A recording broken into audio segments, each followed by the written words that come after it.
আজ আমরা একটা বেশ অন্যরকম জিনিস নিয়ে আলোচনা করব।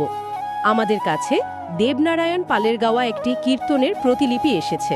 হ্যাঁ, আর কীর্তন মানে তো সুর আর গল্পের মধ্যে দিয়ে একটা গভীর দর্শনকে তুলে ধরা। একদম। এই বিশেষ কীর্তনটিতে ভক্তি আর আজকের এই আধুনিক জীবনযাত্রার মধ্যে যে একটা টানাপোড়েন তা নিয়ে খুব সুন্দরভাবে আলোচনা করা হয়েছে। এর মূল প্রশ্নটাই হলো, এই যে আমাদের এত ব্যস্ত জীবন, এর মধ্যেও কি ঈশ্বরের সঙ্গে সংযোগ তৈরি করা সম্ভব? আর এই কীর্তন সেই পথের সন্ধান দিতে গিয়ে আমাদের কয়েকটা স্তরের মধ্যে দিয়ে নিয়ে যায়, তাই না? ঠিক তাই। মানে আলোচনাটাকে আমরা কয়েকটা ভাগে ভাগ করে নিতে পারি। যেমন প্রথমত, ভক্তির আসল মানেটা কি? এটা কি জ্ঞান নাকি শুধুই আবেগ? তারপর আসছে আধুনিক সমাজ ব্যবস্থার সঙ্গে সনাতন শিক্ষার সংঘাতের বিষয়টা। হ্যাঁ, আর সবশেষে একটা প্রায় অবিশ্বাস্য একটা গল্পের মাধ্যমে দেখানো হয়েছে যে বিশ্বাস আর সমর্পণের পরীক্ষা ঠিক কতটা কঠিন হতে পারে। আর শুধু একটা ধর্মীয় আখ্যান নয়, বরং মানুষের ভেতরের যে আবেগ, যে বিশ্বাস, তার একটা গভীর বিশ্লেষণ। একদম। তাহলে চলুন মূল বিষয় দিয়েই শুরু করা যাক। কীর্তনকার শুরুতেই একটা জিনিসের উপর খুব জোর দিচ্ছেন, সেটা হলো মিষ্টি আবেগ। বলা হচ্ছে মানুষের সঙ্গে মানুষের সম্পর্ক হোক বা ভগবানের সঙ্গে, সবকিছুই নাকি এই আবেগের উপর দাঁড়িয়ে। টাকা, বিদ্যা বা শক্তি দিয়ে এটা পাওয়া যায় না। এখানেই তো কীর্তনকার একটা খুব সূক্ষ্ম কিন্তু গুরুত্বপূর্ণ পার্থক্য তুলে ধরেছেন। দেখুন, সাংসারিক দুঃখে যে কান্না, হ্যাঁ, তাকে বলা হচ্ছে মায়ার কান্না, যেটা শুধু কষ্ট বাড়ায়।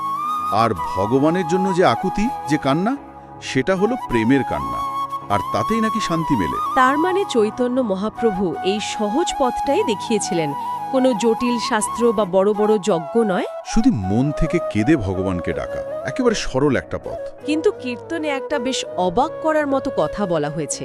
বলা হচ্ছে নারায়ণ, রাম বা কৃষ্ণ নাকি ঠিক উদার ভগবান নন। হ্যাঁ, এটা শুনে প্রথমে একটু খটকা লাগতে পারে। কিন্তু চৈতন্য মহাপ্রভু হলেন কলিযুগের সবচেয়ে উদার আর করুণাময় ভগবান। এর পেছনের যুক্তিটা ঠিক কি? আসলে ডাকার মতো ডাকা, এই কথাটার মধ্যেই তো সবটা লুকিয়ে আছে। এর মানে তো শুধু মুখে নাম জপ করা নয়, এর সঙ্গে ওই মিষ্টি আবেগ বা আন্তরিকতাটা জুড়ে থাকতে হবে। একদম। কীর্তনকার এটাই বলতে চাইছেন যে মহাপ্রভু যোগ্যতার মাপকাঠিটাই বদলে দিয়েছেন। তিনি পাণ্ডিত্য বা বংশপরিচয় থেকে সরিয়ে এনে সেটাকে আবেগের উপর প্রতিষ্ঠা করেছেন। ও আচ্ছা, এই জন্য তিনি সবচেয়ে উদার। হ্যাঁ, কারণ তার দেখানো পথে কোনো জন্ম, বংশ বা বিদ্যার বাধা নেই। বলা হচ্ছে, ঘরে বসে যদি কেউ 1 মিনিটের জন্য মন থেকে হরিনাম করে আর তার চোখ দিয়ে জল পড়ে, তাহলে সেই মহাপ্রভুর আপনজন। ভক্তির এই যে সরলীকরণ, এটাই মহাপ্রভুর সবচেয়ে বড় অবদান। কিন্তু ভক্তির এই যে সহজ আবেগ নির্ভর ধারণাটা, এটা আজকের জীবনের সঙ্গে যেন ঠিক খাপ খায় না। আমাদের জীবন তো অনেক বেশি যুক্তি আর ফলাফল কেন্দ্রিক। হ্যাঁ, আর এই সংঘাতের কথাই কীর্তনের একটা বড় অংশ জুড়ে রয়েছে। আধুনিক বাঙালি সমাজের একটা তীক্ষ্ণ সমালোচনা আছে এখানে। যেমন ওই রবিবারের ছুটির উদাহরণটা, তাই না? ওটা বেশ মজার। ঠিক, ইংরেজরা ছুটিটা দিয়েছিল গির্জায় গিয়ে যিশুর উপাসনা করার জন্য, অর্থাৎ দিনটা ছিল ত্যাগের, আধ্যাত্মিক চর্চার। আর বাঙালিরা সেই ছুটিকে বানিয়ে নিয়েছে ভালো মন্দ খাওয়ার দিন, ভোগের দিন। ত্যাগটা ভোগে পরিণত হয়ে গেল। এটা তো একটা প্রতীকী উদাহরণ, কিন্তু এর গভীরে গিয়ে আধুনিক শিক্ষা ব্যবস্থার দিকেও আঙুল তোলা হয়েছে। বলা হচ্ছে আমাদের ছেলেমেয়েরা টাকার মেশিন তৈরি হচ্ছে, কিন্তু মানুষ হচ্ছে না। এই কথাটা তো আমরা প্রায় শুনে থাকি। কীর্তনকার এটাকে কিভাবে ব্যাখ্যা করছেন? তিনি আরও এক ধাপ এগিয়ে গিয়ে বলছেন, এই আধ্যাত্মিক রস বা নৈতিক শিক্ষা ছাড়া উচ্চশিক্ষা সমাজের জন্য বিপজ্জনক হয়ে উঠতে পারে। বিপজ্জনক? হ্যাঁ, তিনি আরজিকর হাসপাতালের একটা ঘটনার উদাহরণ টানছেন, যেখানে শিক্ষিত মানুষের ভুলেই বড় দুর্ঘটনা ঘটে। তার যুক্তিটা হলো, সমাজের বড় বড় বিপর্যয়গুলো কিন্তু অশিক্ষিত মানুষের হাতে ঘটে না, বরং সেই সব উচ্চশিক্ষিত মানুষের হাতেই ঘটে, যাদের ভেতরে কোনো নৈতিক বা আধ্যাত্মিক বোধ নেই। ঠিক তাই, যার হৃদয়ে আধ্যাত্মিকতার সামান্য ছোঁয়াও থাকে, কোনো খারাপ কাজ করতে গেলে তার ভেতর থেকে একটা বাধা আসে। অর্থাৎ পুঁথিগত বিদ্যার সঙ্গে যদি হৃদয়ের শিক্ষা বা ওই মিষ্টি আবেগ না থাকে, তাহলে সেই বিদ্যা অসম্পূর্ণ। কীর্তনে একটা খুব সুন্দর উপমা ব্যবহার করা হয়েছে। প্রেম হলো সিমেন্টের মতো। বাহ! শুধু ইট দিয়ে যেমন মজবুত দেওয়াল হয় না, সিমেন্ট লাগে। তেমনি সমাজে মানুষ শুধু পাশাপাশি বাস করলেই হয় না, তাদের মধ্যে প্রেমের বাঁধনটা দরকার। একদম। আর কীর্তনকার বলছেন যে সন্তানের মনে কৃষ্ণ ভক্তি থাকে, খাওয়ার আগে তার নিজের মায়ের কথা মনে পড়বেই। এই যে ভেতরের নিয়ন্ত্রণ, এটাই আসল। আচ্ছা, তাহলে কীর্তনকার প্রথমে সমস্যাটা চিহ্নিত করলেন আধুনিক সমাজে এই আধ্যাত্মিক রসের অভাব। কিন্তু এর সমাধান কি? এই স্তরের বিশ্বাস বা চেতনা অর্জন করা কি আদৌ সম্ভব? আমার মনে হয় কীর্তনে ঠিক এই নিয়েই একটা অবিশ্বাস্য গল্প বলা হয়েছে, যা বিশ্বাস আর সমর্পণের ধারণাকে একটা চরম পর্যায়ে নিয়ে যায়। হ্যাঁ, গল্পটা শুরুই হচ্ছে একটা অদ্ভুত প্রশ্ন দিয়ে, ভগবান কৃষ্ণ নিজে কি করে একজন ভক্ত হতে পারেন? উত্তরটা হলো কোনো ভক্তের চরণধুলি যদি তিনি গায়ে মাখতে পারেন। কিন্তু সমস্যাটা হলো কোনো ভক্তের পায়ের ধুলো মাথায় নিলে সেই ভক্তের তো নরকে যেতে হবে। কারণ ভগবান তার কাছে ঋণী হয়ে যাবে। ঠিক, তাহলে উপায়? উপায় হলেন শ্রীমতী রাধারানী, কারণ তিনি তো কৃষ্ণেরই অবিচ্ছেদ্য অংশ, তাঁরই স্বরূপ। তাই তাঁর চরণধুলি কৃষ্ণ নিতে পারেন। আর এখান থেকেই শুরু হচ্ছে কৃষ্ণদাস নামের এক যুবকের গল্প। বৃন্দাবনে গিয়ে কৃষ্ণদাস রাধারানীর হারিয়ে যাওয়া একটা নূপুর খুঁজে পান।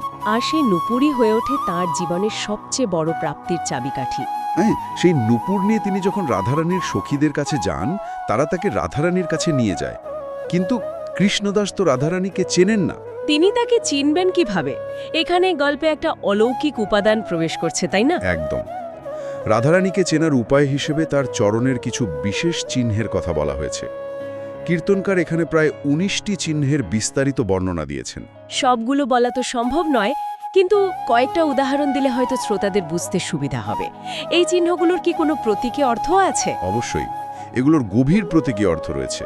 যেমন বলা হয়, তার বাম চরণে ছিল চক্র, ধ্বজা, পদ্ম, আর ডান চরণে ছিল শক্তি, গদা, রথ, মৎস্য এর মতো চিহ্ন। রথ, মৎস্য? হ্যাঁ, যেমন ধরুন রথের চিহ্ন। এর মানে হলো তিনি ভক্তের মনের রথকে সঠিক পথে চালনা করতে পারেন। আবার মৎস্য বা মাছের চিহ্নের অর্থ হলো তার কৃপায় ভক্তের মন সংসারের মায়ার মধ্যে থেকেও স্থির থাকে, ঠিক যেমন মাছ জলের মধ্যে থেকেও নিজে ভেজে না। বাহ, কি সুন্দর ব্যাখ্যা! এই চিহ্নগুলো শুধু অলৌকিক বর্ণনা নয়, এগুলো এক একটা গভীর আধ্যাত্মিক প্রতীক। এই চিহ্নগুলো মিলিয়েই কৃষ্ণদাস রাধারানীকে চিনতে পারলেন এবং তার চরণে নূপুরটি পরিয়ে দিলেন। আর তারপর যা ঘটল তা তো আরও অবিশ্বাস্য। হ্যাঁ, রাধারানী নাকি সেই নূপুরটি আশীর্বাদ হিসেবে কৃষ্ণদাসের কপালে ছুঁয়ে দিলেন। আর সঙ্গে সঙ্গে তার কপালে একটা নূপুর আকৃতির তিলক এঁকে গেল, যেটার কিছুতেই মোছা যায় না। এবং এই ঘটনার পরেই তার নতুন নাম হলো ললিতা সখী। তার নাম দিলেন শ্যামানন্দ। শ্যামানন্দ? হ্যাঁ, কারণ তিনি শ্যাম অর্থাৎ কৃষ্ণকে আনন্দ দিয়েছেন রাধারানীর চরণধুলি সন্ধান দিয়ে, আবার শ্যামা অর্থাৎ রাধাকেও আনন্দ দিয়েছেন তার নূপুর ফিরিয়ে দিয়ে। তাই তিনি শ্যামানন্দ। ভাবা যায়, একটা সাধারণ ছেলে বৃন্দাবনে গিয়ে এমন এক অলৌকিক অভিজ্ঞতার সাক্ষী হলো। কিন্তু গল্পটা তো এখানে শেষ হয় না। না, আসল নাটকীয়তা তো এর পরে শুরু হয়। শ্যামানন্দের নিজের দীক্ষাগুরু হৃদয় চৈতন্য এই ঘটনাটা বিশ্বাসই করেন না। তিনি ভাবলেন তার শিষ্য বৃন্দাবনে গিয়ে কোনো ভণ্ডামি শিখেছে, মানে মিথ্যা গল্প রটাচ্ছে। নিজের সম্প্রদায়ের সম্মান বাঁচাতে তিনি রেগে গিয়ে বৃন্দাবনে ছুটি এলেন। এসে শ্যামানন্দের কপালের ওই নূপুর তিলক দেখে সেটাকে মুছে ফেলার চেষ্টা করলেন। কিন্তু তিলক তো মুছলই না, বরং আরও উজ্জ্বল হয়ে উঠল। এক মিনিট, এখানে একটু থামা দরকার। একজন গুরু তার শিষ্যকে এভাবে অবিশ্বাস করছেন কারণ শিষ্যের অভিজ্ঞতা তার নিজের ধারণার বাইরে। এটা তো একটা চরম পরিস্থিতি। চরম। আর তখন ক্রোধে অন্ধ হয়ে হৃদয় চৈতন্য তার শিষ্য শ্যামানন্দকে বেত দিয়ে প্রচণ্ড মারতে শুরু করলেন। এটা তো ভাবাই যায় না। গুরু শিষ্য সম্পর্ক তো বিশ্বাসের উপর দাঁড়িয়ে থাকে। এখানে গুরুই শিষ্যকে অবিশ্বাস করে শাস্তি দিচ্ছেন। শ্যামানন্দ তখন কি করলেন? তিনি কি প্রতিবাদ করলেন? নিজের সত্যিটা প্রমাণ করার চেষ্টা করলেন না? না, এখানেই গল্পের সবচেয়ে গুরুত্বপূর্ণ আর মর্মস্পর্শী অংশ। শ্যামানন্দ চুপচাপ সব অত্যাচার সহ্য করলেন, নিজের বিশ্বাস থেকে এক চুলও সরলেন না। কিন্তু কেন? এর ওপর তার নিজের কোনো অধিকারই নেই। গুরু যা ইচ্ছা করতে পারেন। এটা হলো সমর্পণের চূড়ান্ত পরীক্ষা। একদম। তারপর কি হলো? এই চরম পরীক্ষার সমাধান কিভাবে হলো? সেদিন রাতে হৃদয় চৈতন্য যখন ঘুমোচ্ছেন, তিনি স্বপ্নে স্বয়ং চৈতন্য মহাপ্রভুকে দেখলেন। মহাপ্রভু তাকে ডেকে নিজের পিঠের কাপড়টা সরালেন। আর হৃদয় চৈতন্য দেখলেন দেখলেন মহাপ্রভুর পিঠ জুড়ে বেতে দাগ, রক্ত ঝরছে। তিনি অবাক হয়ে জিজ্ঞেস করতে মহাপ্রভু বললেন, তুমি যাকে মেরেছ সে তো আর শ্যামানন্দ নেই। দীক্ষার দিন সে যখন নিজেকে আমার কাছে সমর্পণ করেছে তখন ওই দেহ আমিই ধারণ করেছি, তাই প্রত্যেকটা আঘাত আমার গায়ে এসে লেগেছে। ঠিক তাই, অর্থাৎ শিষ্য যখন নিজেকে পুরোপুরি গুরুর চরণে সঁপে দেয় তখন ঈশ্বর নিজে সেই দায়িত্ব নেন। এই স্বপ্ন দেখে হৃদয় চৈতন্যের ঘুম ভেঙে গেল। তিনি নিজের ভুল বুঝতে পেরে ছুটে গিয়ে শিষ্য শ্যামানন্দের পায়ে পড়ে ক্ষমা চাইলেন। গুরু আর শিষ্যের সম্পর্কটা এখানে একটা অন্য মাত্রায় পৌঁছে গেল। শ্যামানন্দ তখন তার গুরুকে তুলে ধরে বললেন, শাস্ত্রে আছে কৃষ্ণ রুষ্ট হলে গুরু রক্ষা করতে পারেন, কিন্তু গুরু রুষ্ট হলে কৃষ্ণ রক্ষা করতে পারেন না। এই বলে তিনি আবার গুরুর চরণে আশ্রয় নিলেন। বিশ্বাস আর সমর্পণের যে পরীক্ষা তিনি দিয়েছিলেন তাতে তিনি উত্তীর্ণ হলেন, আর তার গুরুও এক নতুন সত্য উপলব্ধি করলেন। তাহলে এই দীর্ঘ আলোচনা আর গল্প থেকে আমরা কি পেলাম? আমরা শুরু করেছিলাম মিষ্টি আবেগ দিয়ে, যা শাস্ত্রজ্ঞানের চেয়েও বড়। তারপর দেখলাম আধুনিক জীবনে সেই আবেগের জায়গাটা কিভাবে কমে আসছে। আর সবশেষে শ্যামানন্দের গল্পে দেখলাম সেই আবেগ যখন বিশ্বাস আর সমর্পণের রূপ নেয় তখন ঈশ্বর নিজে ভক্তকে রক্ষা করতে এগিয়ে আসেন, তা সে পরীক্ষা যত কঠিনই হোক না কেন। আর এই কীর্তনে একটা ভাবনা কিন্তু বারবার ফিরে এসেছে, আধ্যাত্মিক চেতনা সম্পন্ন নেতৃত্ব। হ্যাঁ, রূপ গোস্বামী এবং সনাতন গোস্বামীর উদাহরণ দেওয়া হয়েছে। তারা তৎকালীন রাজ্যের প্রধানমন্ত্রী ও অর্থমন্ত্রী ছিলেন। চাইলে সব ভোগ করতে পারতেন, কিন্তু সব ছেড়ে তারা বৈরাগ্য গ্রহণ করেছিলেন, কারণ তাদের হৃদয়ে কৃষ্ণ প্রেমের ধারা বইছিল। আজকের দিনে দাঁড়িয়ে এই ধারণাটা আমাদের ভাবায়। শুধু রাজনীতি নয়, জীবনের যে কোনো ক্ষেত্রে নেতৃত্ব দেওয়ার জন্য ভেতরের এই আধ্যাত্মিক চেতনা বা নৈতিক বোধটা কতটা জরুরি, আর তার প্রকৃত অর্থই বা কী হতে পারে, এই প্রশ্নটা বোধহয় আমাদের সবার ভাবার জন্য রইল।